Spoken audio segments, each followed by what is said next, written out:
Hello, good morning. Katong nag-claim na nga luwas na sila, gidawat na nila si Kristo, ningon ang Biblia, sa diyang dawato ni Mos Kristo, luwas na ka. Ay uban nangutana or nag-doubt pa, maingon sila nga makasala pa man ta. Sipiat pa man ta na pamanta nining lawas nga madunuton, natural or nature aning lawasa nga masipiat gyud or makasala gyud siya. But sa dihang idawat ka ni Kristo, nagpamatuod ang Biblia sa John chapter 3 verse number 16, "For God so loved the world that He gave His only begotten Son, that whosoever believeth in Him should not perish but have everlasting life." Ingon siya, whosoever believeth in Him should not, dili na gyud malaglag, di na maimperno. Niingon ang Biblia. Now, diri sa Biblia sa John chapter 5 verse number 24, ningon siya, "Verily, verily, I say unto you, he that heareth my word and believeth on him that sent me, kinsa kuno tong motuo sa Dios nga gipadala sa Kristo, hath everlasting life, may kinabuhi nga walay katapusan." Ingon siya, "And shall not come into condemnation, but is passed from death unto life." Ingon siya, dili na moagi sa pagkahinukman.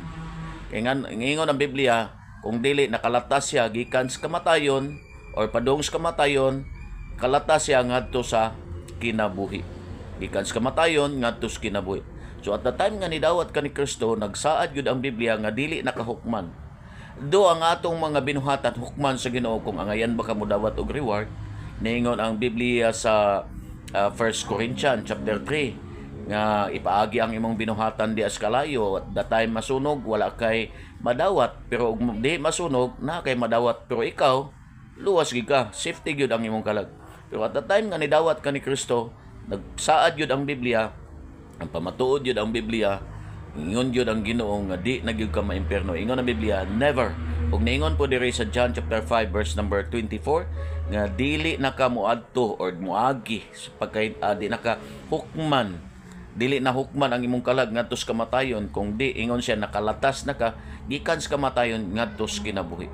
Sungon ana ang Ginoo nga naghatag og assurance matag usa nganong motuog gyud ta nga luwas ta sa dihang gidawat nato sa Kristo. Kay number 1, dili ikaw ang nagbuhat sa kaluwasan, gasa na sa Dios nga gihatag nimo, gidawat ra na nimo.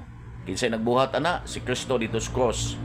So kanang kaluwasan pod nga gihatag, number 2, gasa na, gift.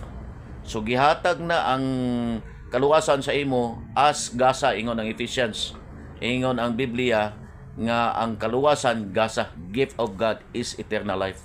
So sa ato pa, kung gasa na,